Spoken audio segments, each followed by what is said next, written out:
It's Friday, you're watching The Pulse on the JoyNews channel, live on DSTV channel 421, GoTV channel 144. This is JoyNews, independent, fearless and credible journalism. Coming up this afternoon on The Pulse, the Christian Council of Ghana is calling for drastic measures to deal with the menace of illegal mining as leadership of religious bodies across the country embark on a toll to ascertain the level of distraction days after a JoyNews expose on distraction for gold. We'll get you the latest from the tour of the Christian Council. Meanwhile, the Land and Natural Resources Ministry says calls for the declaration of a state of emergency ought to be treated with caution as there are wider implications if the presidential directive is considered. I think you require a lot more interrogation before making that conclusion that a state of emergency be announced or being imposed in mining areas of our country. And always remember that 10 out of the 16 regions of Ghana, I think about 13 or so, are mining regions of Ghana. So you're going to impose a state of emergency on almost all of Ghana. There's more from the minister shortly. And the basis for success in life is hard work and honesty. The message from the Ghana Education Service and the Ministry of Education as over 500,000 candidates prepare to sit their final examination starting on Monday. We'll get the details for you. Meanwhile, the computerized school selection and placement system and portals will be active by the end of the month. We'll get the latest from the Ministry of Education on the new guidelines from the sector and what parents ought to know about the exercise. And it's the World Egg Day, Eggs for a Better Life. That's the focus for this year's celebration. But what's unique about this year's celebration and why do we need to focus on the source of protein? We'll tell you all about that here on The Pulse, coming to you live from our studios here in Accra. Remember that we're streaming live on YouTube. The Pulse, as always, is brought to you by Global Communities Digni Lu Affordable Safe Sanitation. Don't forget that you can also get us on Facebook. It's at JoyNews on TV. I'm Blessed Sogah. Stay with us for details.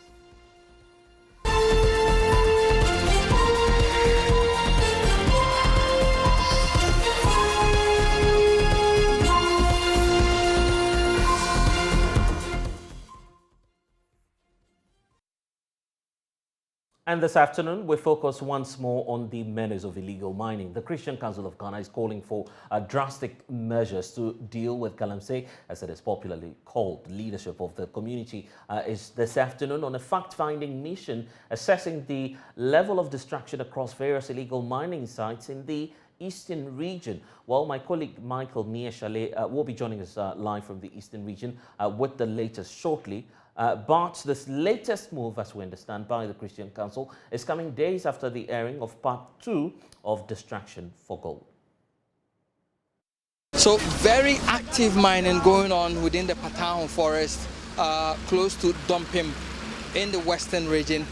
The river Nui has been blocked in two, and you can see the miners over there actively mining this resource. Is this legal? It's illegal. But you're doing it anyway? Because of we don't have anything to do as our permanent job. That's why we are doing it. Because this very engine that we are using used to cause a harm to a lot of people. A time ago, it caused a harm to a lot of people. But because of we not getting anything doing as our job, that's why we are still doing this.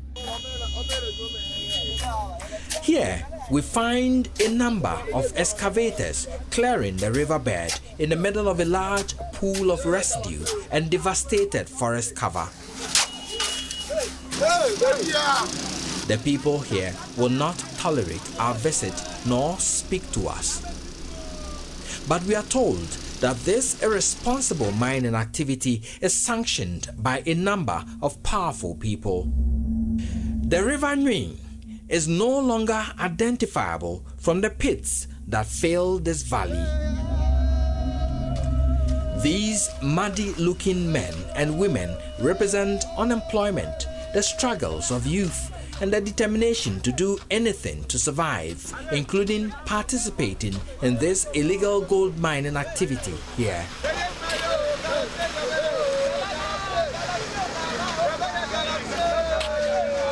There are no jobs in town. If you don't give us jobs, Galamsey is what we will continue to do. That has been a very big major problem for me. A worried chief of Dompim, Nana Nwapenyin IV, says he's helpless in the face of rising illegal mining in the area. It is very, very serious. All the river bodies in the various places you are talking of. There were rivers that we could fetch and then drink those days. But for now, you saw some yourself. It is very bad. Before you get there, then they've bolted away and you'll not see them again. The next time you see them, you hear that they are at the Trebon forest. You dispatch men to that place, you go and then they are not there. So it is very hard to monitor their activities. The River Ngui and other highly polluted rivers and streams at Dompim link other water bodies like the Bunsa close to Takwa in the western region. Because given the level of distraction the Christian Council is on at all, we'll get you some updates shortly. Meanwhile, in the last few days, there have been calls for a presidential order declaring a state of emergency in Galamsey-prone areas. But the Lands and Natural Resources Minister, Samuel Abujinapo, says such a move could have far-reaching consequences, hence the need to cautiously interrogate the matters. And we'll definitely hear from the minister shortly. Plus, my colleague Michael Papani-Eshale, who will be giving us some updates. I want to bring in now Adib Sani, who's a security analyst. Adib, thank you for your time. Even before we start the conversation, I want you to listen to the Sector Minister, Abujinapo, speaking on why we should be giving a second thought to calls for a state of emergency. Well, but if it's a state of emergency, I don't understand what the import is sometimes. An order from the president asking that this is where we are. So state of emergency where? Where? In the mining areas. Okay, so in the mining areas, you declare state of emergency. It means that people can be arrested and kept for more than 48 hours. It means that martial law will then operate in those places.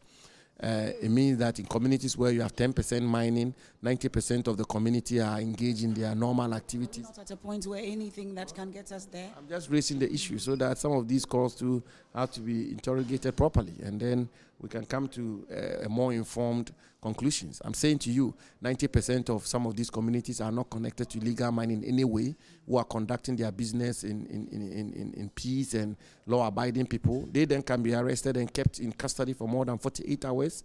Martial law will then prevail in those places. Curfews will be put in those places. We need to consider all of that. And then you need to even go into the historical antecedents of state of emergencies. Under what circumstances have state of emergencies ever been invoked in our country and other parts of the world, and so on and so forth. These are matters. I'm not making a decision on this. I'm not taking a position on it. But I think you require a lot more interrogation before making that conclusion that a state of emergency be announced or being imposed in mining areas of our country. And always remember that 10 out of the 16 regions of Ghana, I think about 13 or so, are mining regions of Ghana. So you're going to impose a state of emergency on almost all of Ghana. And that's the position of the minister on this. Adib, what's your thoughts on these matters? Well, I don't think a state of emergency is the way to go. There are some legitimate concerns on the ground, and we need to go beyond trying to militarize our approach towards fighting Galamsey. We know what the real issues are, but it makes me wonder why we seem to be ignoring the elephant in the room. Yet we keep talking about state of emergency, the deployment of security personnel to the area and all that. Meanwhile, the underlying issues are there. The fundamental issues that is pushing young people, especially into uncertainty, who have no option but to go into illegal mining, is there. Why don't we address those fundamental issues? Yeah, but you do agree that it's gone out of hands. The president has also indicated clearly that fighting this menace hasn't been easy. So why not go radical then? Just declare a state of emergency in areas which are very notorious, known for illegal mining activities, and then we make progress. So at least there's full military concentration in these areas. At least it will ward these miscreants off these areas, not so? Okay, so let me say, without mincing words, that there is no military solution to anything. And I repeat, there is no military solution to anything. When we tried the military solution through Operation Bakan, Takuba, Accra Initiative, G5 Sahel, MINUSMA, Joint Task Force, and the rest on terrorism, what happened? The terrorists are rather gaining more ground. The terrorists are winning in Burkina Faso. We need to address the fundamental issues. And from day one, we failed to, and it is sad to say, it's been a monumental failure. Our fight against Galamsey has been a monumental failure. Let us call it for what it is, because we failed to address those issues. Now, what are those issues? I think that 99% of the solution to Galamsey fight is commitment, which we lacked.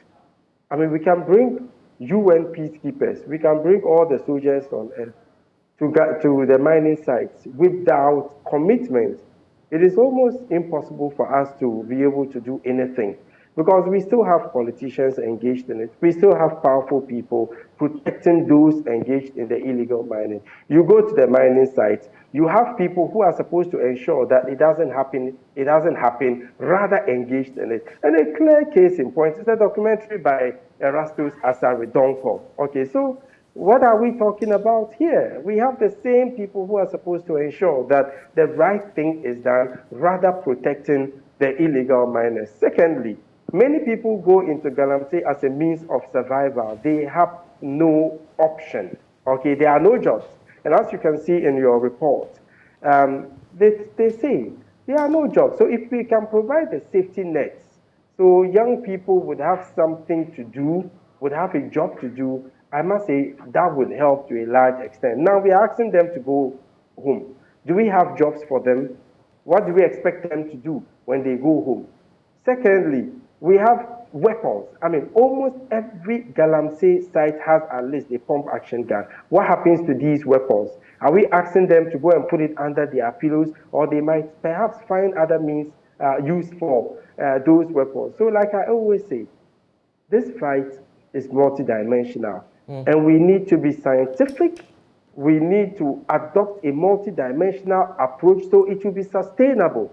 If you involve the military, look, in the end, you know what would happen? You might be creating a bigger problem, because you might have some of them acting beyond what they are supposed to do, including the abuse of rights.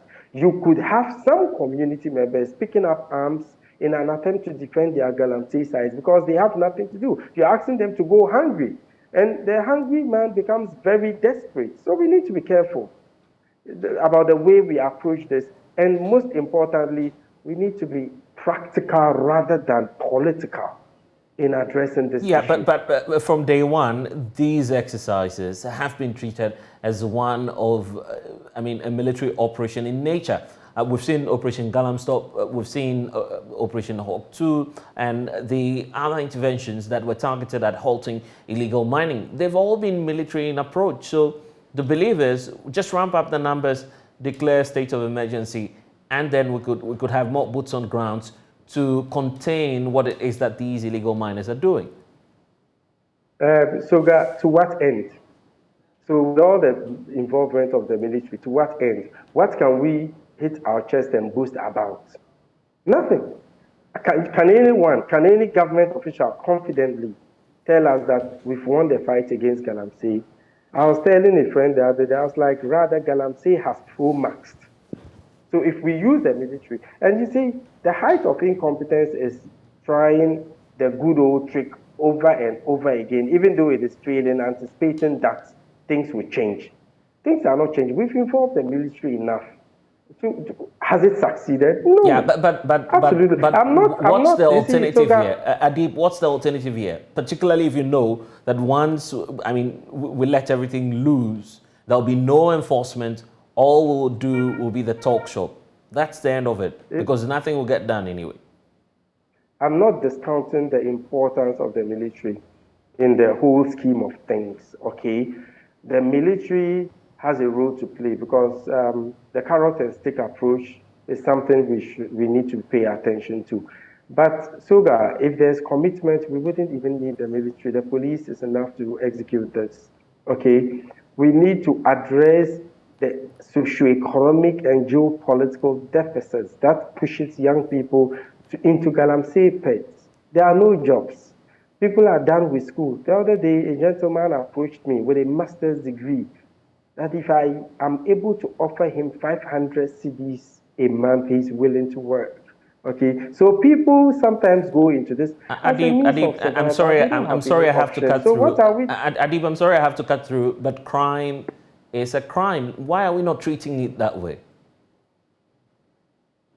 Okay, the thing is, no well-meaning Ghanaian would rationalize Ghana and say it is an attack on Ghana, because anything that has to do with our water bodies destroyed, and they say water is life, you are trying to drive us into extinction. You are killing us. Anything that touches the pride of the nation, cuckoo, means you should be an enemy of the state. But we need to be practical in our approach, okay? In as much as we need to enforce the law, make sure we arrest the wrongdoers, make sure we make them go through the process. We need to disincentivize galamsey in the first place. Prevention is the best. Okay, so how do we prevent it? So in as much as we're concerned with ensuring that wrongdoers are dealt with, we should also be dealing with these economic deficits that is pushing people into galamsey in the first. So we prevent it from even happening in the first place. Yeah, but when you bring through the conversation on the economy, when you bring through the conversation on the economy, some would argue that look at our economic standing now. There's no way government would have that fiscal space to create more jobs in, say, just a space of 6 months. That's not happening. So the alternative you're talking about, realistically speaking, cannot be delivered as we speak by government. I mean, the facts, the figures back that. That is mediocrity. It is the responsibility of the state to ensure that the welfare of its citizens is catered for. When you go to other jurisdictions, at this time, the state is doing more for their citizens. But here we are doing more for the state than the state is doing for us. When you go to other jurisdictions, they are cutting down on taxes. Now we are going from one mall to another, locking them up because they are not doing what we expect them to do, so we can realize the revenue mobilization we seek to achieve. Okay, so there's no justification for this. It's the responsibility of the state. That is why you and I, we pay taxes. Okay, so there's no way we can condone this. I mean, inefficiency is inefficiency, and we have to call it. Yeah, but we have two problems. We have two problems on our hands now: an economic crisis. You also have illegal mining on the rise. Government has got to do something anyway. So the best absolutely. So the best option is to deploy the military, right? No. Deploying the military is just a little percentage of the solution to the whole issue. Okay, we need commitment. We need government to address, youth unemployment, not bring unemployment to zero. It is not possible anywhere in the world. Okay, we need to provide certain safety nets within, especially the galamsey communities, because believe it or not, for many of these communities, their economy is driven by the activities of galamseyers. Landlords are able to rent out their apartments at exorbitant rates because people have enough cash to pay for it. Restaurants are booming, hotels are booming. So if we ask them to stop, what happens to these economies? What happens to the people who might have been employed through the... I'm not in any way justifying or rationalizing galamsey, right. But we need to be practical in our approach, recognize some of these deficits and deal with it alongside with the hard-fisted approach we're going with. We need to be wrapping up. I just want to also pick up your thoughts on what the Christian Council is doing today, carrying out their own assessment and trying to get that first-hand experience of what's happening on the grounds. What more can we expect from the Christian Council? Some say, well, this is part of the formalities. In the end, only a statement may come up. What do you see to be that role of religious bodies and religious communities in the fight against illegal mining? Well, they have a very central role to play because Ghana generally is a conservative society. We attract a great deal of reverence to religion. Sometimes whatever our Malam says or whatever our pastor says is what we do. So when religion comes into this, I'm sure it should be able to help. But it depends on what exactly they'll be doing because we know what the issues are. I don't think going around to assess is going to change anything. The issues are there. Everybody knows that commitment is one of the biggest problems or challenges we are faced with so far as countering, this Galamsey menace is concerned. So I think their focus should also be very much on the politicians, so they are able to put pressure on them to commit to ensuring that the right thing is done. So we don't have minister calling the police commander, instructing him to let the Galamseyers go because they are their boys or they are their party boys and all that. We have to put a stop to these practices. If not, trust me, it's going to be a cycle. The fight would amount to nothing, and then by the time we realize, everything would be gone. Ivory Coast, they are complaining that our water bodies is so dirty, it's affecting their water bodies, and that we need to address it. So Ivory Coast, that is just reeling from the civil war in 2010, 2011, is complaining that well-organized Ghana is not able to manage mining well, and it's affecting their water bodies. I mean, you can imagine, that's a big indictment. So we need to commit more to this fight beyond rhetoric. And we'll see what then happens after that tour by the Christian Council. Adib Sani is a security analyst joining us here on The Pulse. And you're still on the JoyNews channel. Still to come on The Pulse, the basis for success in life is hard work and honesty. That's the message from the Ghana Education Service, as over 500,000 candidates prepare to sit their final examinations starting next Monday. We'll get more from the Education Ministry shortly.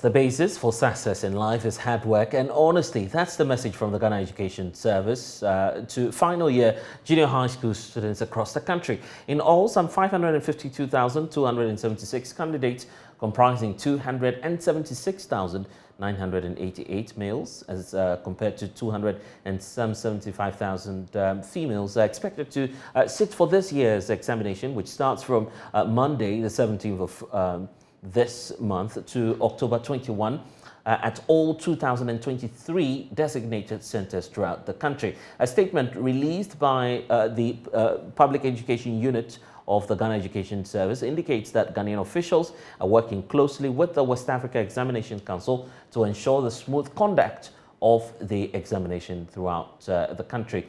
Let me bring you excerpts of that statement released by the Ghana Education Service. It reads now that the management of the Ghana Education Service, GES, wishes to remind the general public, particularly candidates, parents, teachers, the heads of basic schools, directors of education, that the Basic Education Certificate examination for 2022 will be written from Monday the 17th to Friday the 21st of October 2022, and all of the 2023 designated centers throughout the country. Now, for this year, we have 552,276 candidates, comprising 276,988 males, as compared to 275,288 females, which are expected who are expected to sit for the examination. Now, all candidates and stakeholders are assured that management has worked very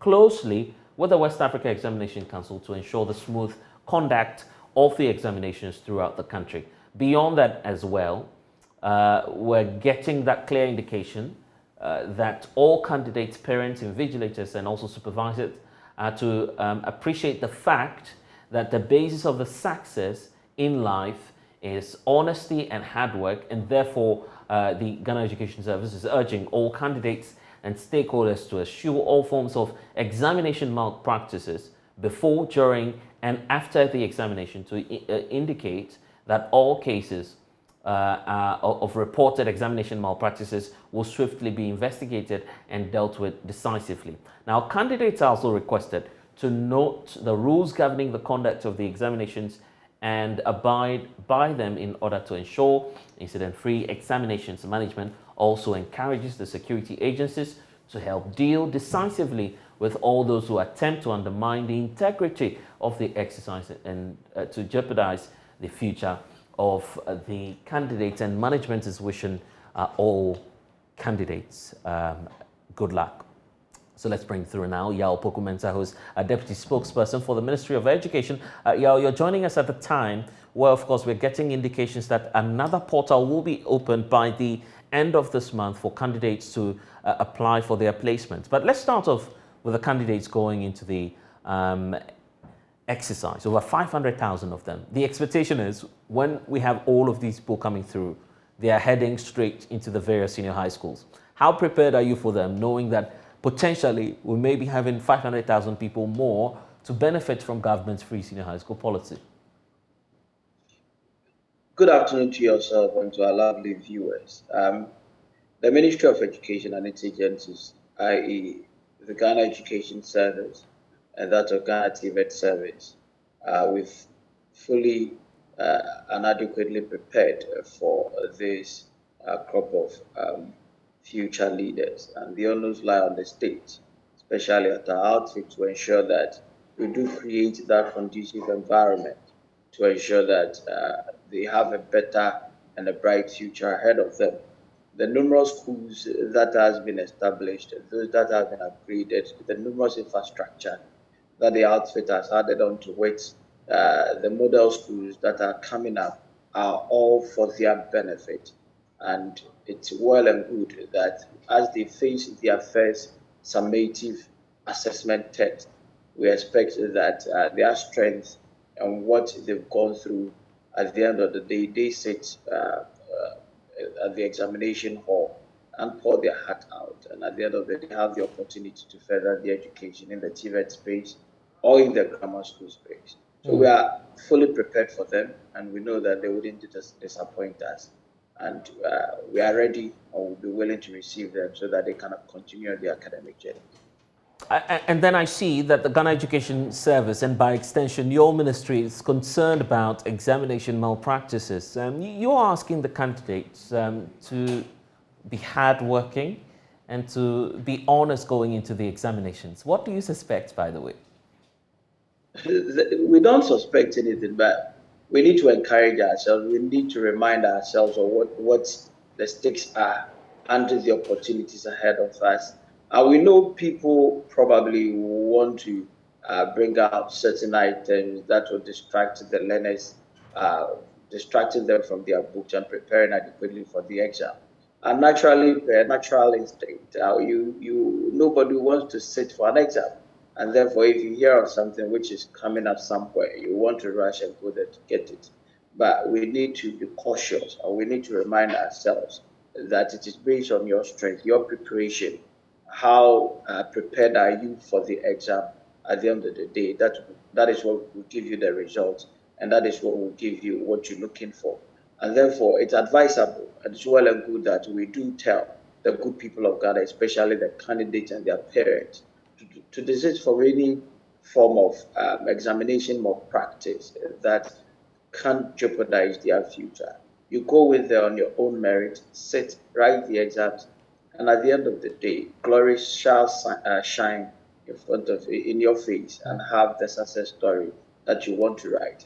And so we need to remind ourselves, we need to encourage them, we need to tell them that the examination is strictly based on your ability to perform, and that is what will result in your placement or afterwards. And therefore, it's proper that we use your medium as well as other mediums to tell the good people of Ghana that we need to stick to the structure. And this anxiety, whole anxiety around the BEC, perhaps maybe, as you're pointing to, the course for some candidates seeking out for external help and engaging by extension in malpractices. However, there are reports, for instance, from the Africa Education Watch pointing to how sometimes the system appears to be compromised even by the schools and the heads that desire to get questions for candidates.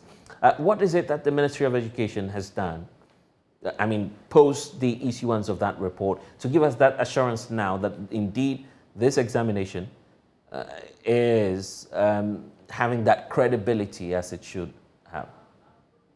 If you follow the conversation, especially from the Minister of Education's house, Dr. Yosef, he told the world that examination malpractice would be a thing of the past. Now, last year we implemented what was termed as serialization. Therefore, we didn't hear of examination leakages left, right, center. We didn't hear of them anymore. We didn't even see them on the internet. We replicated same in the WASI, and the result is clear for all to see. So therefore, he has placed in a system that checks itself and flash out some of these activities that you wouldn't even want to discuss on your platform. And I think we need to have that piece, and we need to look at the success story of the work that he did, what he set out, and what he told the world that he's bringing on board, that has enabled us have that understanding that we cannot engage in cheating, or we cannot engage in any examination of practice and expect a different result. At the end of the day, this is character formation, and therefore policymakers do have a responsibility. And he has demonstrated to the world that he wants to build a formidable and assertive individuals that do understand their system and want to use their inner built qualities for their own good and for their society. So the system should be able to ensure that that is maintained, and that is what we are seeing the results from last year, that of BEC and that of WASI, and moving forward, we're putting in all these measures to ensure that whatever comes out is a fair reflection of the performance of our learners. And in fact, as part of the reforms, I recall the minister talk about some changes in the mode of assessment for those moving from the basic school into the high school system. And that controversial report has been out, pointing to how government may be doing away with the BEC system in the coming days. You're building model schools now that will have students move directly from the basic school into the various high schools. What do you have to say about these reports, and how do you situate that into the reform that the minister is talking about?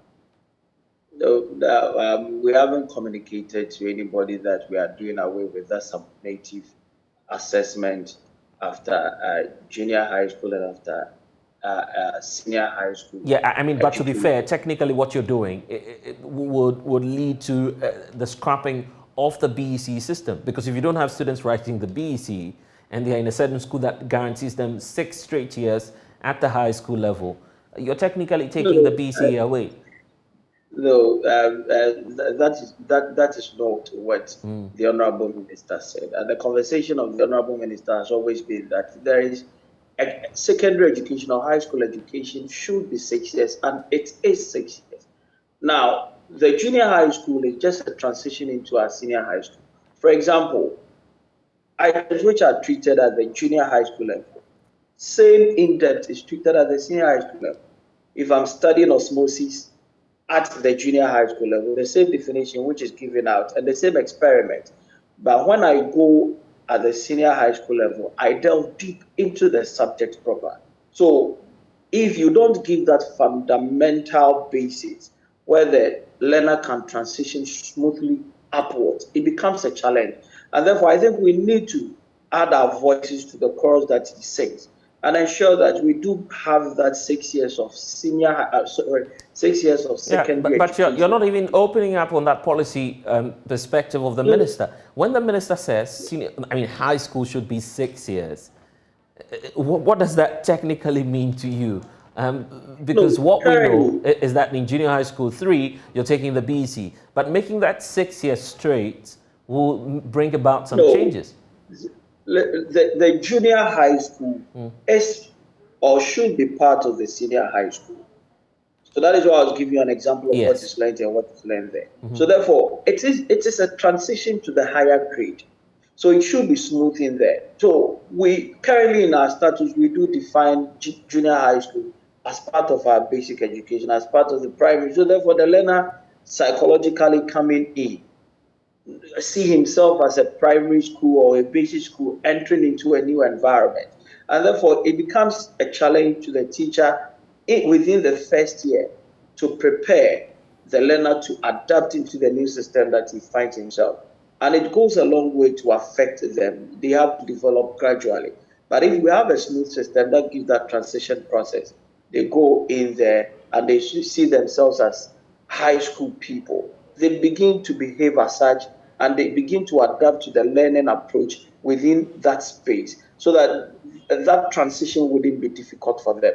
And that has been what the Honorable Minister is saying. And in other jurisdictions, they do have that continuous 6 years of secondary education. Junior high school, 3 years, that of senior high school, 3 years, making it 6 years.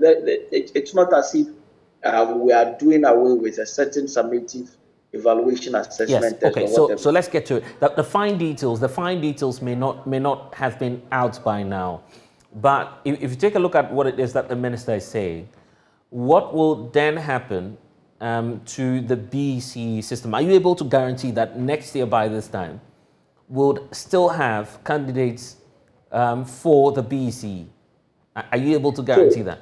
Yeah, once there will be that transition from the junior to the senior, you still want to look at a certain summative evaluation assessment. That's my point. You're using summative assessment. That's not the same as BECE, and a lot of experts are getting worried about this. Yes, you're not clear. The minister is not clear, and the ministry is also not clear on whether or not the next year it will be guaranteed that we'll still have the BECE going on. No, what is summative assessment test? Well, it could be generic. It may not necessarily be the BECE system. No, that is BEC for you. It's a basic examination test. What we talk that is the technical word I'm using.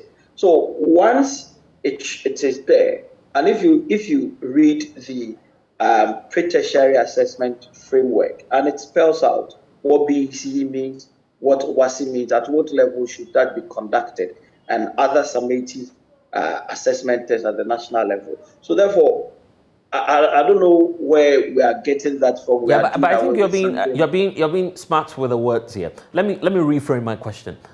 Will the Ministry of Education still work with the West Africa Examination Council to organize BEC for candidates by next year? I guess that question is much more clear now. No, the ministry has not communicated to anybody that wouldn't work with the West African Examination Council on our summative assessment test. That is what we are doing, and that is basically what is happening now. So I don't know why we want to make an inference as to meaning that we are doing away with something or bringing another thing. That is not the case. But we still insist, and according the voice of the Honorable Minister for Education, Dr.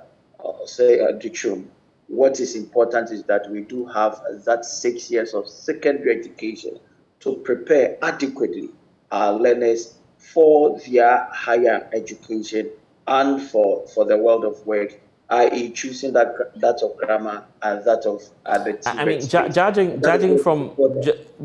from the trajectory of this government, and by extension I'm referring to the NPP government, you've introduced a 4-year system before.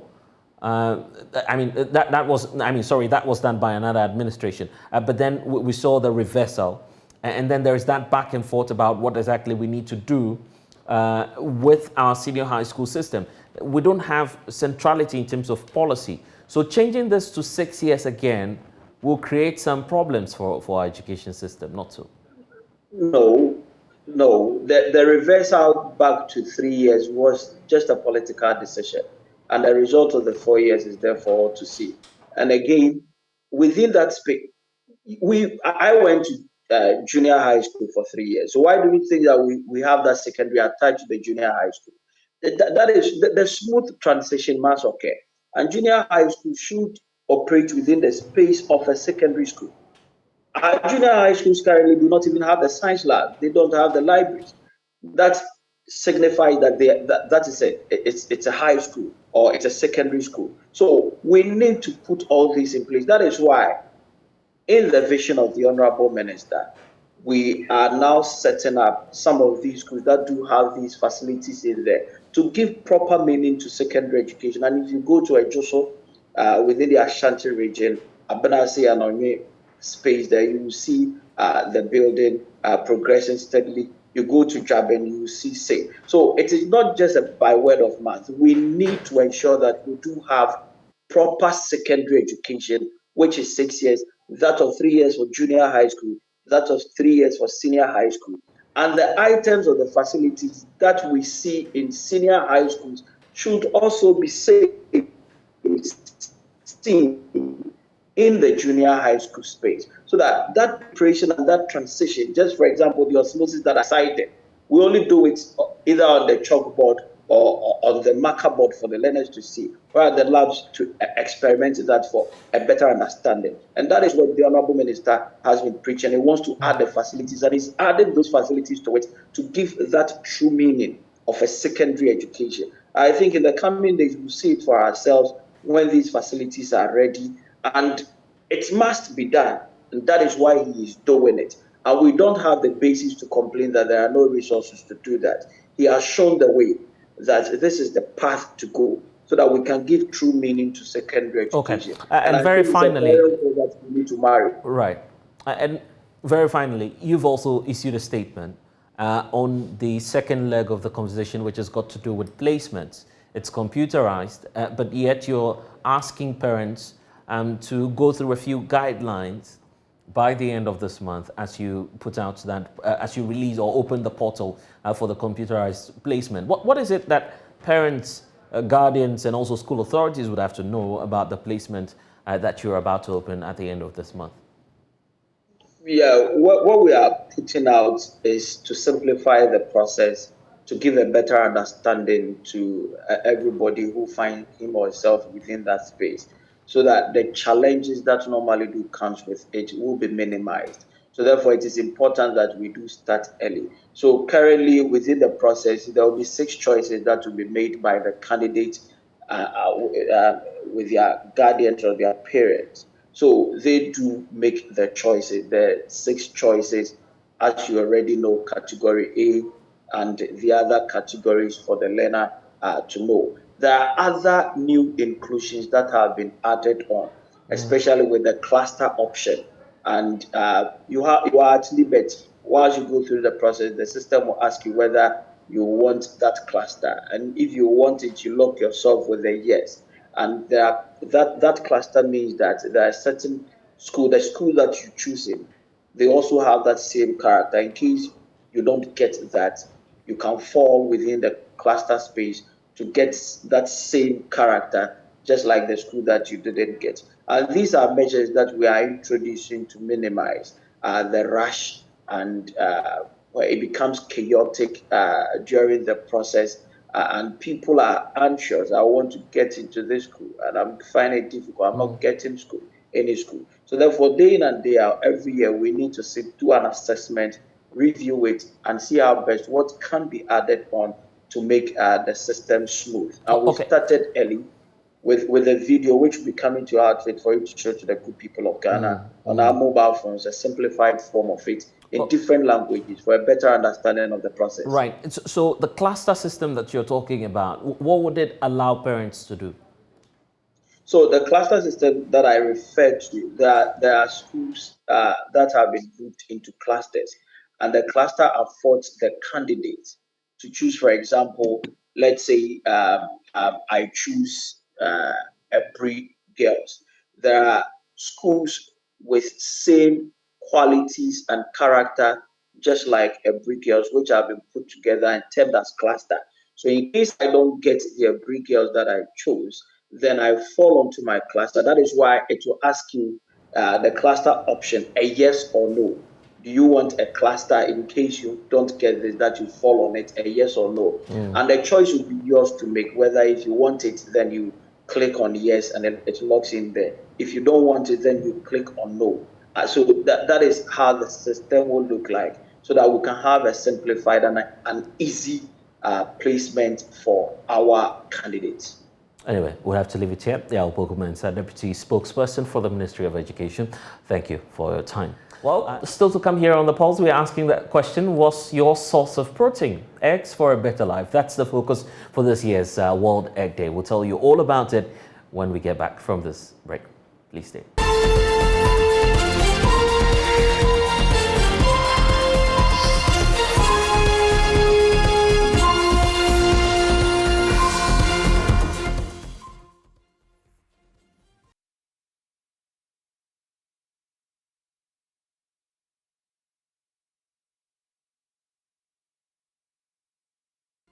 And you're welcome back to the Pulse. Across the world today, there are celebrations and outreach programs actually focusing on, guess what, letting people know about the benefits of egg consumption.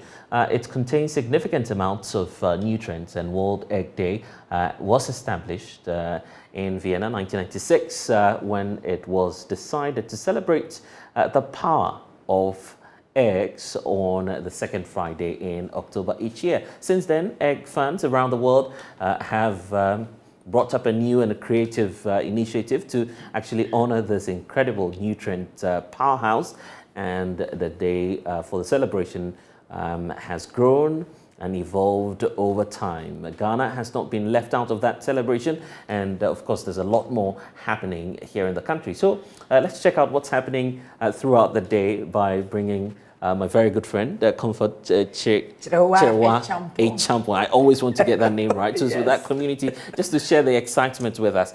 I need to even start off by asking you, how much is just too much for someone to consume in terms of eggs? Well, it depends on your protein requirements for the day. Right. If you know your protein requirement, then you can easily know how much to eat. But with Ghanaians, we say that one egg a day. One a day is optimal. Normal. Yes, so, I take two because I know how much protein I need for the day. Okay. So I take 2 eggs. One egg contains 6 grams protein, a whole egg. Oh. Like this. Right. Contains 6 grams protein. Right. So if you have to take 40 grams protein a day, then you should know that if you take 2, 12 is already gone. Then you take the others from the other. So let's look at the threshold, say, in a year. In a year, you should be doing between 20, some experts are saying. Tell us about it. Well, if we use the Americas and those big countries, they are taking, some take 365 eggs in a year. In a year. So some almost every day. Almost every day. Yeah. But Ghana, when we started the campaign, it was only 20 eggs per person per year. But now it's gone up. We have about 115 eggs per person per year. Oh, that's amazing. And you're making a lot of inroads. Tell me what has been happening throughout the day, for instance, today. Well, today being the World Egg Day, we normally have one theme throughout the country, throughout the world. And the theme for this year was Eggs for a Better Life. When you have life, you are alive. Right. So it means eat eggs and live. Eat eggs and stay alive. Because of the nutritional value. Due to the nutritional value. So this year, today, we had a float. In actual fact, we started it yesterday. Yesterday, we went to the Gan West Hospital in Amasaman. We distributed more than 1,000 pieces of eggs to both the OPD outpatient clients and then those in the wards. And then we actually give them the education why they should eat eggs, especially the pregnant ones, and then those breastfeeding, and then the children themselves. So we spent a lot of time with them yesterday.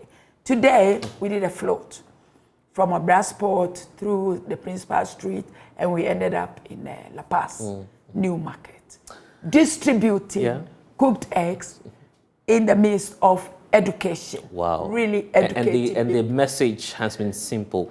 Eggs for a better life. That's the message you're sending across. But some say, well, it's becoming difficult to even buy the eggs because the prices are going up. Yeah, that is why we are also trying to intensify, because the benefit of eggs remain the same. You can compare, as I always say, you can compare eggs also to fish, to whatever protein-giving food. But egg protein is the cheapest. It is affordable. Right. So even if it has gone up 2 times, 1 cedi, 50 pesos to 2 cedis, I think we shouldn't stop eating it. Because looking at the benefits of eggs, it's better you take it every day. Even if you don't have food and you eat an egg, the satiety of it, you feel so full. And the whole day you may not even like to eat anything again. So that is why we are intensifying the campaign and we are encouraging people to eat eggs, especially children, school children and pregnant women. And the old people whose teeth are almost gone, you can just swallow egg and nothing will happen to you. Swallow it and you'll be fine. You'll be fine. But then since you're talking about school children, the free senior high school policy, there are challenges with, for instance, getting food for some of the school children. And we know the associated problem, the pressure in the system. Would you say that for instance, the eggs could serve as a good source of protein that could augment what it is that government is supplying to the schools already? Yes, please. Thank you for this question. In fact, the Ghana National Egg Campaign Secretariat had a program with the school feeding program. Oh, you're doing something? Yes, we are. We started in 2020. We started from the Western North area to teach the catering officers, the cooks, how to incorporate eggs into the food. And before we did that, there was a research result that was out that said, if you have 100 children and you have 20 eggs, just scramble the egg, add it to the food you have prepared for the 100 children, just mix it up, and each child takes it. The child gets 20% protein. You know, the school feeding... And these are facts we never heard of. I mean, probably because of the awareness, right? That is... So it's economical. You could just mix it up. Mix it up, even in your home. When you don't have money for fish, use eggs in the soup. Let's mix it, and every child will get the protein that the child needs. So what do you intend to do now? Scale up that campaign with the various schools? We actually started, but for the COVID.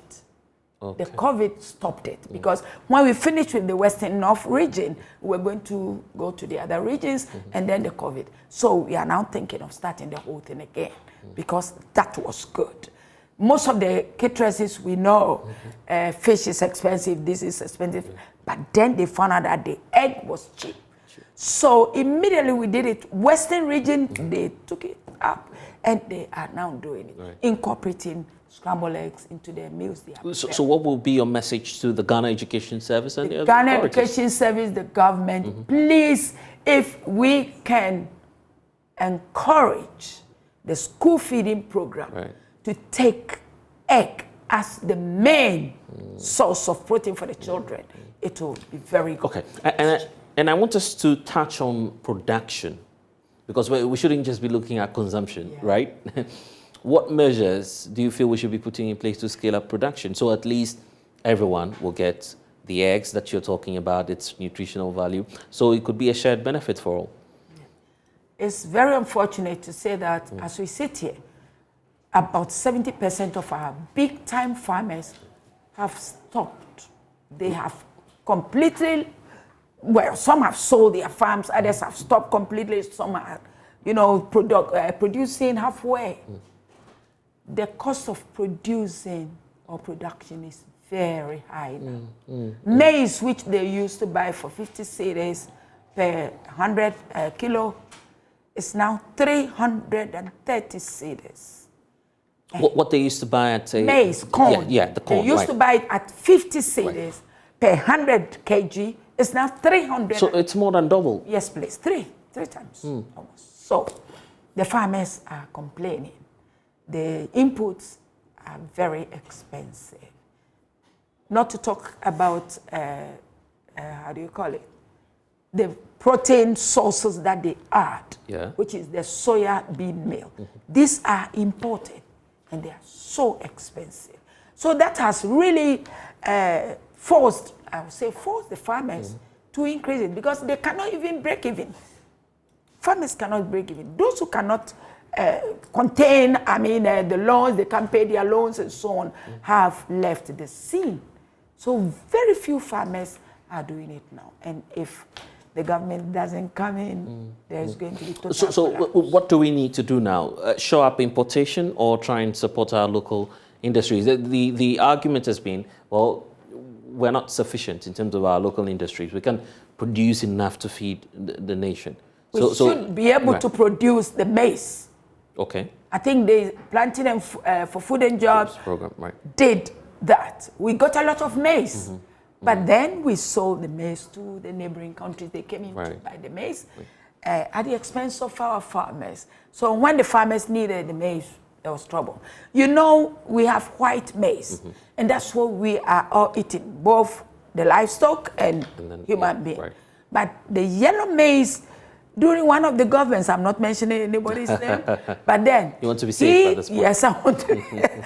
He made it a point that when there is the lean season for white maize, he brought in yellow maize. He was the first president who started bringing in yellow maize. And Ghanaians were even complaining that we are using, they want us to use animal maize to eat animal maize. But now everybody is using yellow maize. If the trend is steadied, and the government, I will always use the government, who else? If they know that during the planting season, the harvesting season of our white maize is getting higher, then the yellow maize should have come. So we can substitute that for poultry. Then the farmers only will not have challenges. Yellow maize, and they will not go to the white maize. That is all we need. And then the subsidy which has been scrapped from these imported things, items that the farmers, if it can be reworked on, or brought back, or I don't know. And then if the farmers can be assisted through the financial institutions, it will help. Okay, but then back to the celebration. Let's not be sad on this day because this is supposed to be a happy day. Exactly. So what do you intend to do in terms of further giving a boost to the campaign that you have now? You see, my problem is this frozen chicken has taken our chicken part away. So the only poultry material that we are concentrating on is the eggs. Okay. So that's why we are always encouraging people to eat it. Please, take 1-2 cedis to buy an egg for a day, and I'm sure you are pushing a lot of things away. But for today, what's your target and how many? The main target is on helping everybody to live. Okay. So you are giving some out for free? We have given a lot of eggs out today. Do you have a target or a number that you're working with? Today we have just given out on the street, in the, mostly on the street, 6,000 pieces of eggs cooked with pepper.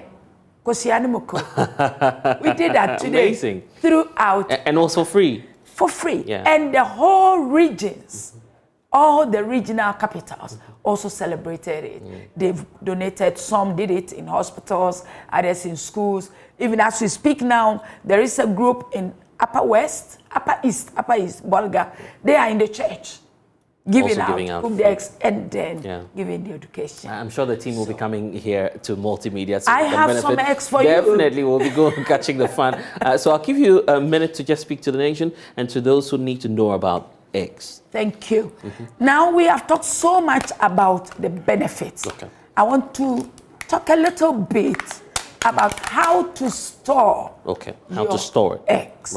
How to store it. Because people, those who have fridges, would like to keep their eggs in the fridges. Those who don't have, just keep them in the trays anyhow in the homes. But I want just to give this small education. The egg has 2 sizes, the broad end and the pointed end. Right. Now, when you want your egg to stay under room temperature for more than 6 weeks. More than 6 weeks? Yes, right. so 2 months and above, without going bad. Make sure that when you buy the eggs, just takes a short time. Rearrange the eggs into the tray. Okay, in such a manner that you have the pointed end. The pointed end is there, and this is the broad. Right. So you put the pointed end down into the tray. Or you look at it, you see the pointed end that's here, and then it goes down in it. Here. This is the pointed here, that is the broad end, it goes down. Right. Just take some few minutes and do that. And then keep it in open place. I bet you didn't know that, but Comfort is helping us out. Thank you, Comfort, for joining us, and we wish you well as you continue with the campaign. We need to touch on some more issues because Vice President Dr. Mahmoud Bawumia has admonished the Upper West region now and Municipal Security Council to be on the alert to beef up security in the Wa municipality and its environs. He indicated that government is keen in ensuring that peace and hospitality enjoyed by the people of Wa restored. He believes this will also bring and actually breach the gap between rural and urban dwellers. The Vice President was speaking at the Damba Festival held in the Upper West region. Rafiq Salam was there and now reports. A day of reckoning for the Wala overlord at the forecourt of his 104-year-old palace, filled with maze of people from all walks of life, including the country's Vice President, Dr. Mahmoud Bawumia. Wana Hussein Sidi Prepo IV is expected to either walk or jump over this white cow, tied and held to the ground. He is supposed to walk or jump over without any part of his body or gown touching the cow. It is the practice since the era of the first chief of the Wala Kingdom, Nasole, 400 years ago. It is a point where close associates and relatives of His Majesty would be feeling that how is it going to end, knowing the implications of the two ends of the pole, success and otherwise, but God forbid anything short of a successful jumping.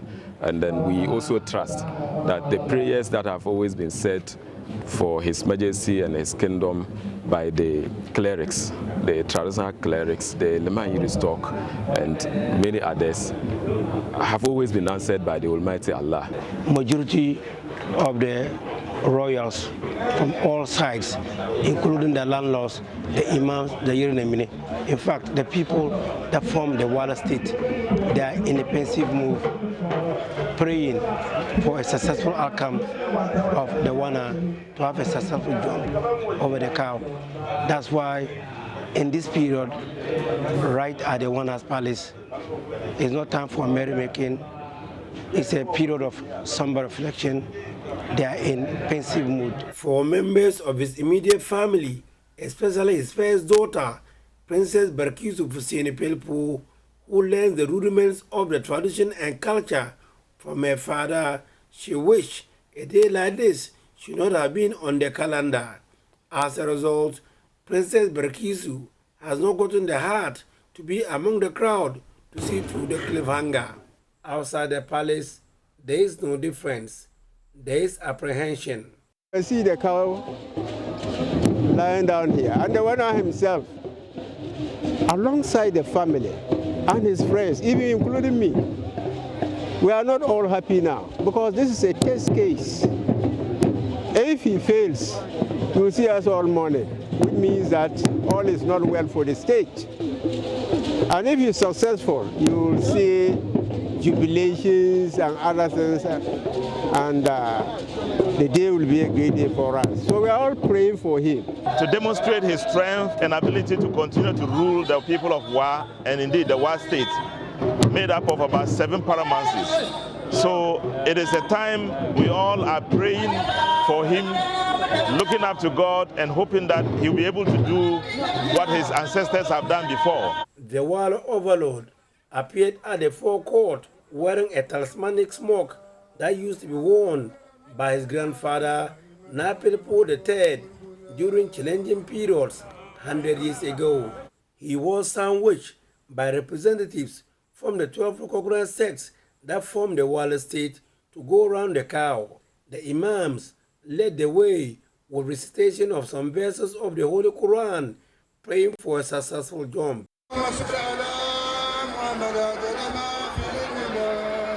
It was tense and emotional. Few times the movement slowed and the Wana secretly peeped at the helpless cow. The crowd went dead following the drumming, signifying the completion of the 7th round, and the occupant of the Wana's palace had a 15th successful jump over the cow, extending his reign. The crowd went agog and frenzied. He retired to his palace, returned dressed in a blue-white embroidered gown known in local parlance as bromois, with his medallion dangling on his neck with smiles. Reporting for JoyNews, Rafik Salam. Wow.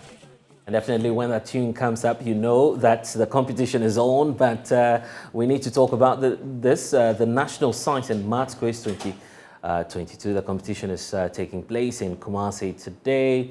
Of course, there's a lot happening, and so we won't have the competition itself happening, but then we need to learn a bit more about our sponsors, and we know that more than 50 schools will be battling from Saturday to next week itself, next Tuesday, for a place at the quarterfinals of the 2022 National Science and Maths Quiz. The 1/8 stage of the competition actually promises some trailing contest with some pundits describing the contest featuring Prempeh College and Thomas Aquinas and Ofori as the finals, even before the finals itself. But in studio, there's a need for us to talk about some of the partners and those who've been supporting this journey so far, and lots we need to learn from them as well. So let's talk about Dano Milk as well. They are part of the Ala Foods Group, and they are partners of the National Science and Maths Quiz. So there's a lot for us to learn from them. I have in studio our team from Primetime, and also, of course, our friends from Dano Milk. Yeah. Good afternoon. It's good to see you all in studio. And just before I come talk about the Dano Milk story, we need to know about the contest itself. That's the main thing happening. Sure. There's a little break for today. Right? Yes, there's a break for today. We finished the prelims yesterday, and then there's 27 seeded schools from last year joined the 54 schools who had qualified for the prelims, right. And they balloted for the 1/8 stage, which is starting from tomorrow. And it means that this is the stage where the boys will be separate from the men. Because if you're able to progress from this stage to the quarterfinals, then I believe that you have the potential of winning the National Science and Maths Quiz. And we have some thrilling contests that are coming up, and schools, contests like Prempeh and St. Thomas Aquinas and Ofori, and then there's another one, Achamotas and St. Augustine's against Tamale Islamic. These are contests, as people would describe, as the final before the finals. But there are other schools out there who I know and I believe they're going to cause surprises, like we witnessed last year, a school like Canton, from nowhere, we went to stage a claim. And so people should, even though we have this great contest, the other contests that I believe that people should look out for. The Prisos, the MNM Ponce and Mankran. So it's all going to be. Yeah, and someone has all of the facts for you. In fact, I almost mentioned a school that was going to win, but I'll save that for later. Let's talk about Dano Milk. When we say Dano Milk, what's normally the response? The response is go for it. Oh, yeah, go for it. And indeed, we've been talking about a lot of protein sources this afternoon. We talked about eggs, but now let's talk about this unique product. And first of all, why the Ala Food Group has decided to join the 2022 National Science and Maths Quiz. Right. This is not our first time of partnering with National Science and Maths Quiz. This is actually our 3rd year running. Oh, and, amazing. We joined because we think this is a platform for us to, first, our ambition to launch in Ghana here is to help our consumers to eat well.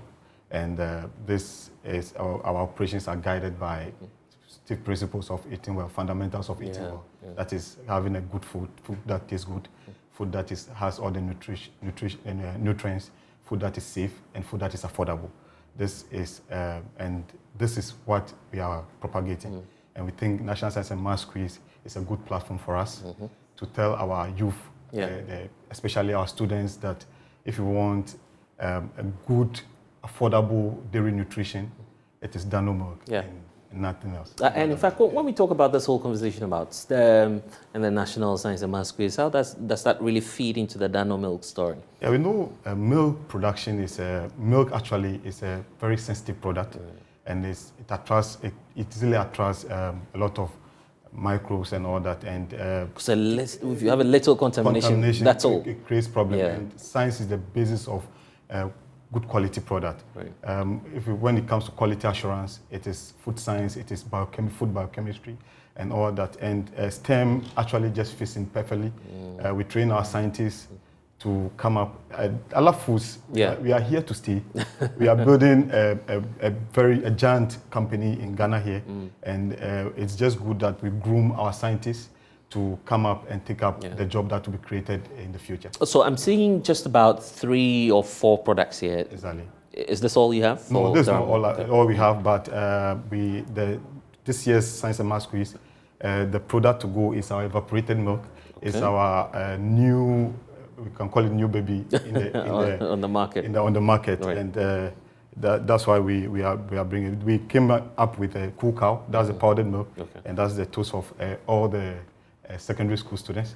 But the evaporated milk is the product to go. It's a rich source of protein, creamy, rich, every good quality of evaporated milk. You find it in Dano evaporated. Samir, little kokonsa here. Are we giving this to the contestants as well?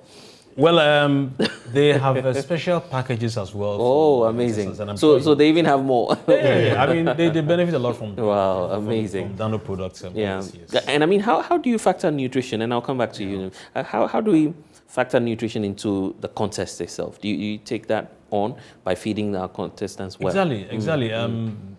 You know, when they get into camp, we stay over a certain period of time for about a month or so. And so we ensure that they have all the nutritional values that they need to help them to prepare themselves for the contest. So, I mean, from morning, afternoon, evening, you are provided with all the food or nutrients that you need to ensure that you are healthy, you are strong, and you can think well. Then you can in fact, the way I'm timing this one, they will go for a lot of, Tom Brown, cocoa, and all of that. It will be amazing. It will be amazing. But that, So let's talk about the future of this product and your group and its partnership with the 2022, and not just 2022, the National Science and Maths Quiz in general, because definitely next year we'll be here again. Will you be on with us? Oh, definitely. When we came on board in 3 years ago, we made it clear that for Ala Foods and for that matter, Dano Milk, we don't just come around to test the waters. Once we partner with a program or a platform as NSMQ, we are sure that this is the best platform for us. So we are here. As we speak, I think we've signed a long-term contract with Prime Time.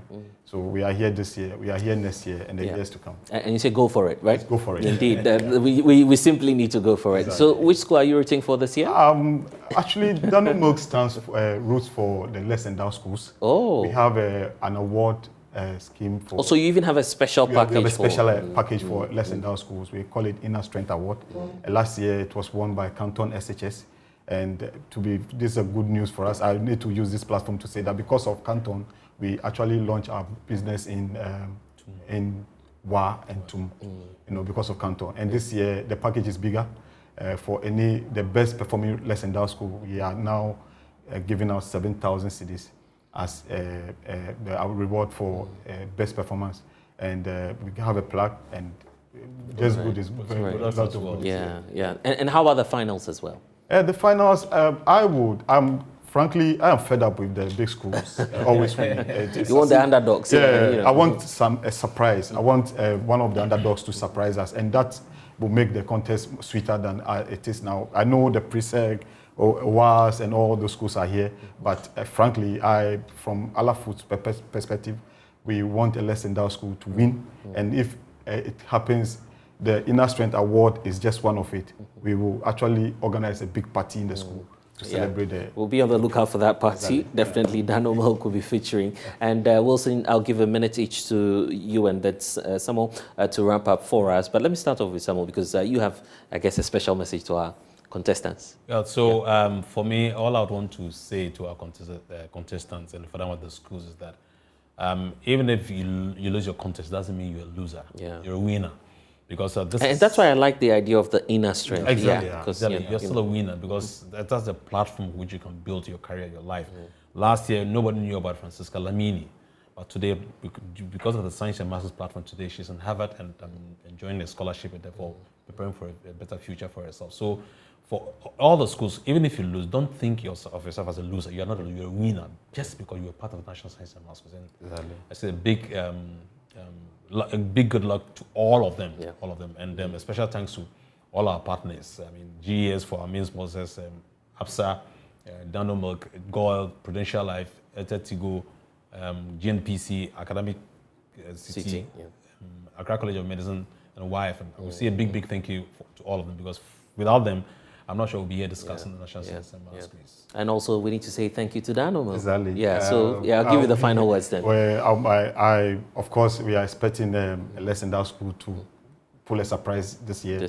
And I want to encourage all our senior high school students that Dano Milk is here for them. It's the most affordable quality dairy product on the market. If you want to nourish yourself, nourish your brains and perform well, it is nothing but Dano Milk.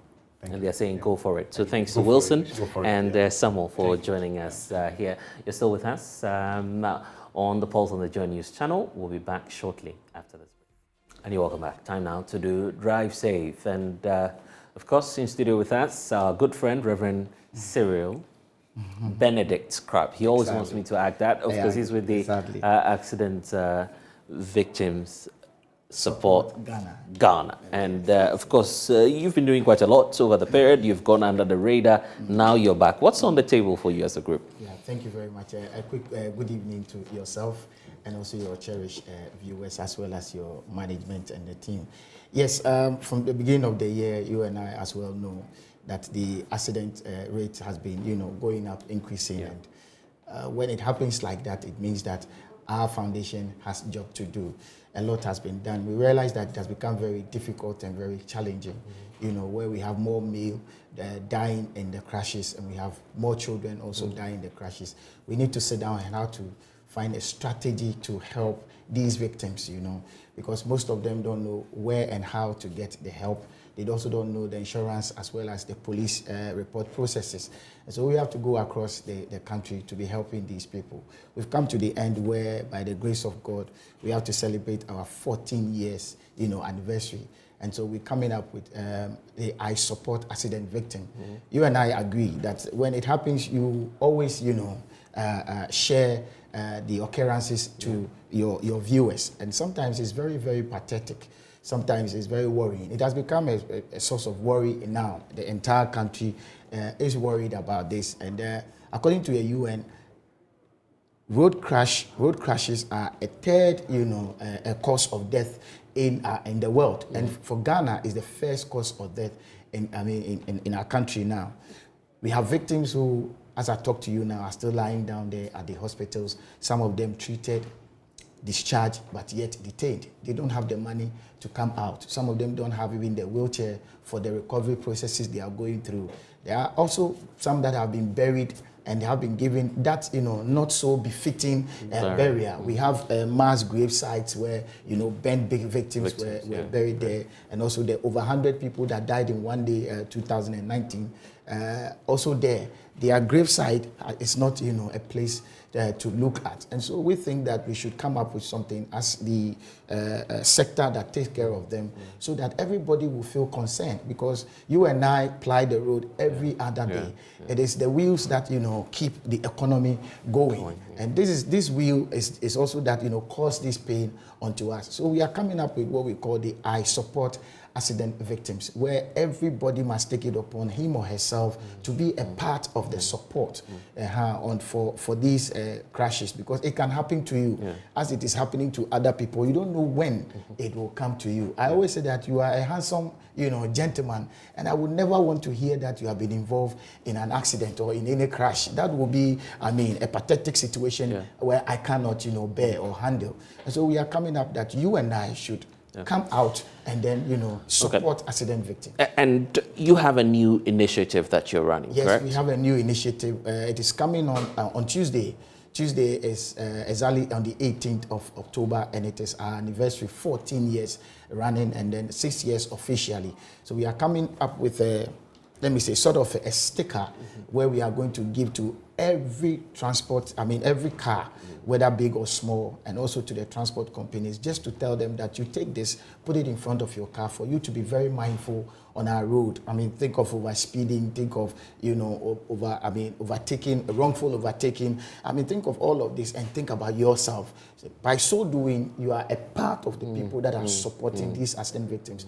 When you drive carefully on the road, you minimize, these crashes. But when you overspeed, you increase crashes. And so we are saying that let all of us come together, take this, put it in front of your car so that it will be embedded into your mind that you don't want to be a part of these victims, the challenges, the difficulties, the pain and the misery, the disability that they go through. But you want to drive carefully so you will live and support probably someone that may be, So a message to the public, what do they know, what do they need to know about supporting your foundation?